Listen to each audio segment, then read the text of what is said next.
जय हिंद दोस्तों, एसएससी और बीपीएससी के रिवीजन क्लास में आपका स्वागत है। ये वीडियो देखने के बाद आपका 3 नंबर कंफर्म हो जाएगा और कॉन्सेप्ट बहुत हद तक क्लियर हो जाएगा। 12th इंटर के बच्चे भी इस सवाल को देख सकते हैं क्योंकि इससे जुड़े सवाल उनके परीक्षा में जरूर पूछे जाते हैं। ये जो मंत्र लिखा हुआ, इस मंत्र का अर्थ मैं आपको बाद में समझाऊंगा। वीडियो के अंत में मैं इस मंत्र का अर्थ समझाऊंगा और वीडियो के अंत में 2 प्रश्न दिए हुए, उस प्रश्नों के जवाब भी आप कमेंट बॉक्स में जरूर मेंशन करेंगे।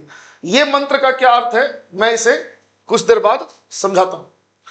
देखिए, गुप्त साम्राज्य की जो स्थापना है वो श्री गुप्त ने की थी। ठीक है, गुप्त साम्राज्य से भारत का स्वर्ण युग कहा जाता है। गुप्त साम्राज्य से भारत का स्वर्ण युग कहा जाता है, उसकी स्थापना श्री गुप्त ने की थी। घटोत्कच इसका पुत्र था। घटोत्कच जो है इसका पुत्र था। तो ध्यान देंगे कि गुप्त साम्राज्य की स्थापना जो है वो श्री गुप्त के द्वारा की गई थी। ये संस्थापक है, लेकिन चंद्रगुप्त प्रथम जो है ये वास्तविक संस्थापक है। तो आप एक चीज ध्यान देंगे कि चंद्रगुप्त मौर्य की बात नहीं हो रही है, यहां पे चंद्रगुप्त प्रथम की बात हो रही है। चंद्रगुप्त मौर्य इतिहास में इससे बहुत पहले आया था। तो वास्तविक संस्थापक जो है वो चंद्रगुप्त प्रथम है। ठीक है, इसने अपने साम्राज्य को मजबूत करने के लिए वैवाहिक संबंध स्थापित किए। मतलब वैवाहिक संबंध स्थापित किए। इसका जो सबसे प्रमुख वैवाहिक संबंध स्थापित हुआ वो लिच्छवी राजकुमारी कुमार देवी के साथ हुआ। लिच्छवी राजकुमारी कुमार देवी के साथ।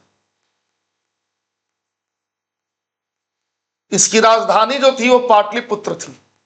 इसकी राजधानी पाटलिपुत्र थी। ठीक है, तो चंद्रगुप्त प्रथम के बारे में हम लोग इतना चीज जान चुके हैं। इसने जो उपाधि धारण की थी वो महाराजा धीराज की थी।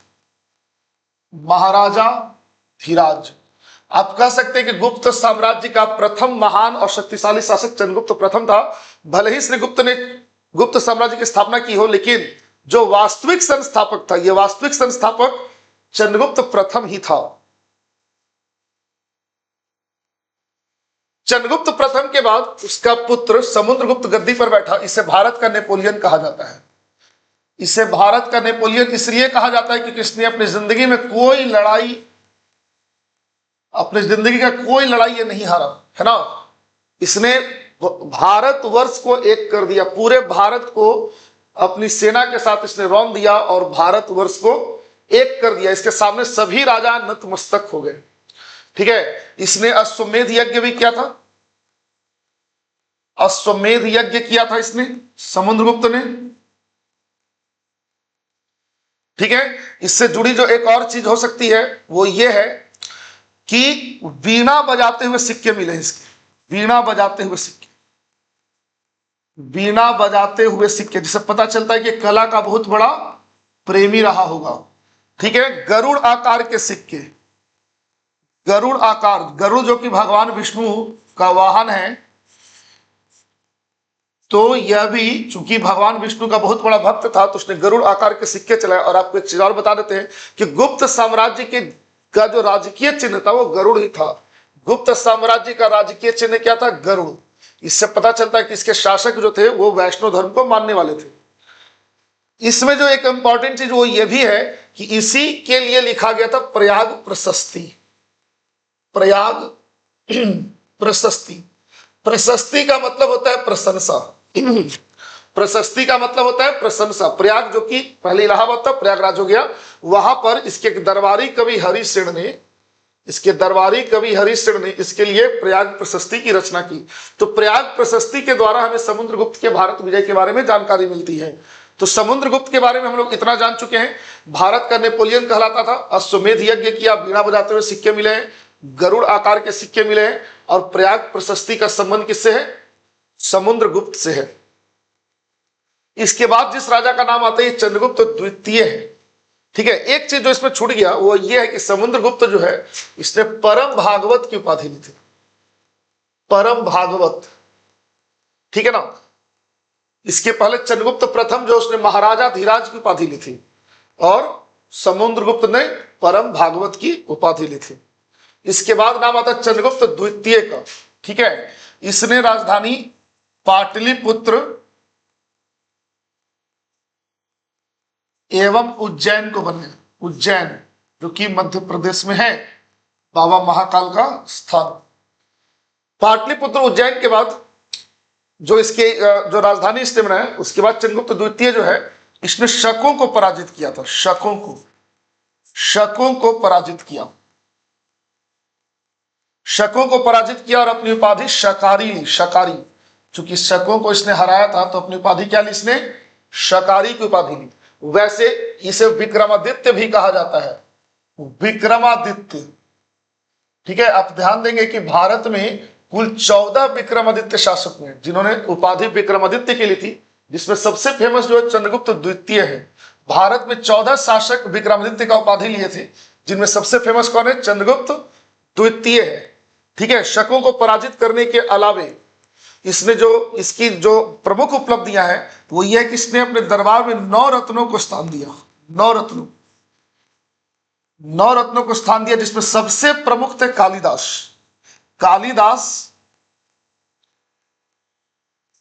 कालिदास चंद्रगुप्त द्वितीय के ही दरबार में रहते थे। ठीक है ना, कालिदास, बेताल भट्ट,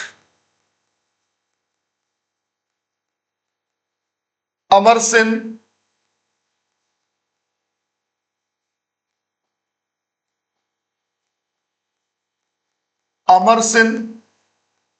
ये सब इसके दरबार से संबंधित है। आपको एक मैं प्रश्न देकर जाऊंगा, वो प्रश्न ये है कि गुप्त काल का चाणक्य किसे कहा जाता है? इसका जवाब आप लोग जरूर मेंशन करेंगे कि गुप्त काल का चाणक्य किसे कहा जाता है। ये सवाल आप लोग इसका जवाब कमेंट बॉक्स में जरूर देंगे। ठीक है ना। चंद्रगुप्त द्वितीय के समय में ही भारत में मंदिर बनने की प्रथा शुरू। मंदिर बनने की जो कला है, मंदिर निर्माण भारत में शुरू हुआ, वो शुरू हुआ चंद्रगुप्त द्वितीय के ही समय में। ठीक है, तो ये आप इसको ध्यान देंगे कि इसकी राजधानी पाटलिपुत्र और उज्जैन थी। शकों को पराजित किया तो शकारी की उपाधि ली। 9 रत्न इसके दरबार में रहते थे। कालिदास उसमें सबसे मेन थे। बेताल भट्ट, अमर सिंह, छपणक, शंकु, है ना, ये बहुत सारे नाम है। मंदिर निर्माण की कला इसके समय में शुरू हुई थी। तो चंद्रगुप्त द्वितीय जो कि गुप्तों का सबसे ताकतवर और आप यूं कह सकते हैं कि कला को स्थान देने के कारण इतिहास में इसका नाम बहुत ही स्वर्ण अक्षरों में लिखा गया है। इसके बाद जो नाम आता है वो है कुमारगुप्त। कुमारगुप्त हाँ तो वैष्णव धर्म को मानने वाला, लेकिन इसने नालंदा विश्वविद्यालय की स्थापना की। नालंदा विश्वविद्यालय की स्थापना इसी के समय में थी, तो आप इसे नहीं भूलेंगे। नालंदा विश्वविद्यालय की स्थापना इसी के समय की गई थी। ठीक है, कुमारगुप्त के समय में। अब नाम आता है स्कंदगुप्त का। स्कंदगुप्त जो है गुप्तों का अंतिम शक्तिशाली राजा है। अंतिम शक्तिशाली राजा है। ठीक है, स्कंदगुप्त जो है अंतिम शक्तिशाली राजा, इसी के समय हुनों का आक्रमण हुआ, जिसे इसने असफल कर दिया। हुनों का आक्रमण किसके समय हुआ था? स्कंदगुप्त के समय हुआ था। ठीक है, हुनों का आक्रमण जब हुआ तो स्कंदगुप्त के बारे में कहा जाता है कि यह स्वयं युद्ध के मैदान में बहुत बहादुरी के साथ लड़ा। सेना के साथ यह जमीन पर ही सो जाता था। भानुगुप्त का जो नाम है ना, भानुगुप्त, ये उत्तर गुप्त शासक है। चूंकि स्कंदगुप्त जो है वो अंतिम महान शासक हुआ। जैसे हम लोग मुगलों में भी पढ़ते हैं कि औरंगजेब अंतिम ताकतवर मुगल शासक हुआ, और उसके बाद के जो शासक कहलाए उत्तर मुगल कहलाते हैं। ठीक है, जैसे फर्रुखसियर, जहांदार शाह, बहादुर शाह जफर, अकबर द्वितीय, ये सब उत्तर मुगल कहलाते हैं। उसी प्रकार से ये जो स्कंदगुप्त के बाद के जो शासक हैं, चाहे वो पुरुगुप्त का नाम हो या फिर कुमारगुप्त द्वितीय हो जाए, ये सब उत्तर गुप्त कहलाते हैं। लेकिन चूंकि भानुगुप्त का नाम इसलिए इंपॉर्टेंट हो जाता है क्योंकि सती प्रथा का पहला प्रमाण इसी के समय मिलता है। सती प्रथा का पहला प्रमाण, सती प्रथा का प्रथम प्रमाण इसी के टाइम से मिलता है, और यह प्रमाण मिलता है एरन अभिलेख से। एरन एक जगह है मध्य प्रदेश में, तो वहीं पर सती प्रथा का पहला लिखित साक्ष्य मौजूद है। ठीक है, तो भानुगुप्त का नाम इसलिए इंपॉर्टेंट हो जाता है क्योंकि सती प्रथा का पहला प्रमाण इसी के समय से दिखाई देता। विष्णुगुप्त अंतिम गुप्त शासक था, अंतिम गुप्त शासक। तो हम लोग अभी देख चुके हैं कि जो अंतिम ताकत और अंतिम शक्तिशाली राजा था कौन? स्कंदगुप्त। लेकिन अंतिम शासक अगर पूछा जाए, अंतिम गुप्त शासक, तो विष्णुगुप्त का नाम लेना है। अगर अंतिम शक्तिशाली शासक पूछा जाए तो स्कंदगुप्त का नाम लेना है। ठीक है, देखिए यहाँ पे तो ये सवाल है, इसको तो हम बाद में देखेंगे, लेकिन यहाँ पे चलिए एक बार रिवीजन कर लेते हैं हम लोग, ठीक है ना। गुप्त साम्राज्य के बारे में हम लोग पढ़ रहे थे, ठीक है। आप अगर राजाओं के नाम क्रोनोलॉजी से याद नहीं कर सकते तो आप इसे इस तरीके से देख सकते हैं कि श्रीगुप्त, घटोत्कच, चंद्रगुप्त प्रथम, फिर समुद्रगुप्त, फिर विक्रमादित्य जो चंद्रगुप्त द्वितीय है, फिर कुमारगुप्त, स्कंदगुप्त, विष्णुगुप्त सबसे अंतिम, और फिर नमः स्वाहा मतलब खत्म। विष्णु, हम लोग जब यज्ञ हवन करते हैं तो लास्ट में क्या कहते हैं, नमः स्वाहा, तो वही है। तो आप इसको याद कर लेंगे, श्री घटो चंद्र समुद्र विक्रम कुमार स्कंद विष्णु नमः स्वाहा। श्री घटो चंद्र समुद्र विक्रम कुमार स्कंद विष्णु नमः स्वाहा। आप इसको 2-3 बार अगर इसको मतलब इस मंत्र का उच्चारण करेंगे तो 3 नंबर आपका कंफर्म हो जाएगा। श्री घटो चंद्र समुद्र विक्रम कुमार स्कंद स्कंद विष्णु नमः स्वाहा, ठीक है। तो आप इसको 2 बार 3 बार अगर कर लें तो श्री से श्रीगुप्त, घटोत्कच, चंद्रगुप्त, समुद्रगुप्त, विक्रमादित्य, कुमारगुप्त, स्कंदगुप्त, विष्णुगुप्त और लास्ट में नमः स्वाहा हो गया, ठीक है। तो इसको ध्यान रखेंगे। श्रीगुप्त संस्थापक है, घटोत्कच बहुत महत्वपूर्ण नहीं है, श्रीगुप्त के बाद घटोत्कच आया। पहला जो वास्तविक संस्थापक और पहला जो ताकतवर राजा हुआ चंद्रगुप्त प्रथम था। वैवाहिक संबंध स्थापित किया लिच्छवी की राजकुमारी कुमार देवी से, इसकी राजधानी पाटलिपुत्र ही थी। फिर समुद्रगुप्त का नाम लेते हैं, समुद्रगुप्त जिसने परम भागवत की उपाधि ली। भारत का नेपोलियन कहा जाता है क्योंकि इसने बहुत सारे युद्ध जीते, अश्वमेघ यज्ञ कराया, वीणा बजाते हुए सिक्के मिले हैं, गरुड़ आकार के सिक्के मिले जिससे पता चलता है कि भगवान विष्णु का यह भक्त था। प्रयाग प्रशस्ति जो कि इसके दरबारी कवि हरिश्चंद्र ने लिखा था। उसके बाद नाम आता है चंद्रगुप्त द्वितीय का, जो इसने राजधानी पाटलिपुत्र के साथ साथ उज्जैन को भी बनाया, शकों को हराया इसीलिए शकारी कहलाया, 9 रत्नों को स्थान दिया। इसके दरबार में कालिदास, बेताल भट्ट, अमर सिंह, छपनक, शंकु, बेताल बहुत सारे नाम आते हैं, है ना, जिसमें कालिदास का नाम सबसे अमर है। मंदिर निर्माण जो भारत में शुरू हुआ ये चंद्रगुप्त द्वितीय के समय में ही शुरू हुआ। आपको एक सवाल का जवाब देना है कि गुप्त काल का चाणक्य किसे कहा जाता है। कुमारगुप्त, नालंदा विश्वविद्यालय की स्थापना, स्कंदगुप्त अंतिम शक्तिशाली राजा और हुणों का आक्रमण इस समय हुआ। स्कंदगुप्त का जब नाम आ रहा है तो एक चीज और ध्यान रखेंगे कि सुदर्शन झील का मरम्मत इसके टाइम हुआ था। सुदर्शन झील की मरम्मत, ये सुदर्शन झील चंद्रगुप्त मौर्य के समय बना था। चंद्रगुप्त मौर्य के समय ये बना था सुदर्शन झील, जहां फिर आप आगे देखिएगा कि सुदर्शन झील में कुछ समस्या आ गई, टूट फूट हो गई, तो फिर अशोक के टाइम उसका मरम्मत हुआ।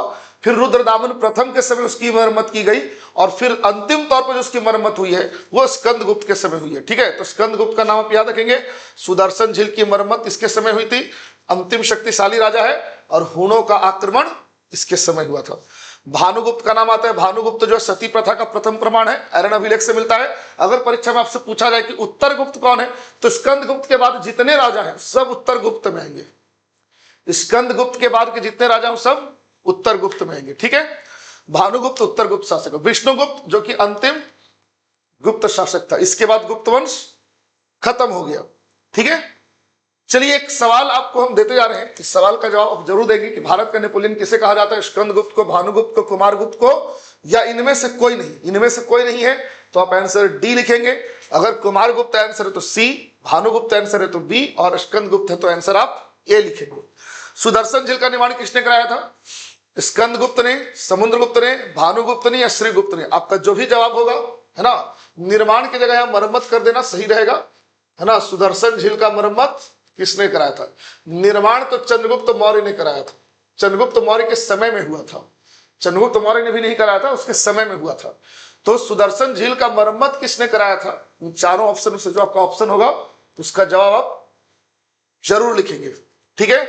ये क्वेश्चन नंबर 2 है और ये क्वेश्चन नंबर 1 है। अगर क्वेश्चन नंबर 1 का आंसर ए है तो आप क्वेश्चन नंबर 1 का ए लिखेंगे। क्वेश्चन नंबर 2 है तो क्वेश्चन नंबर 2 का आंसर जो भी है आप उसका आंसर लिखेंगे, क्वेश्चन को मेंशन करते हुए। दोस्तों इस प्रकार के वीडियो के लिए जरूर जुड़े रहें।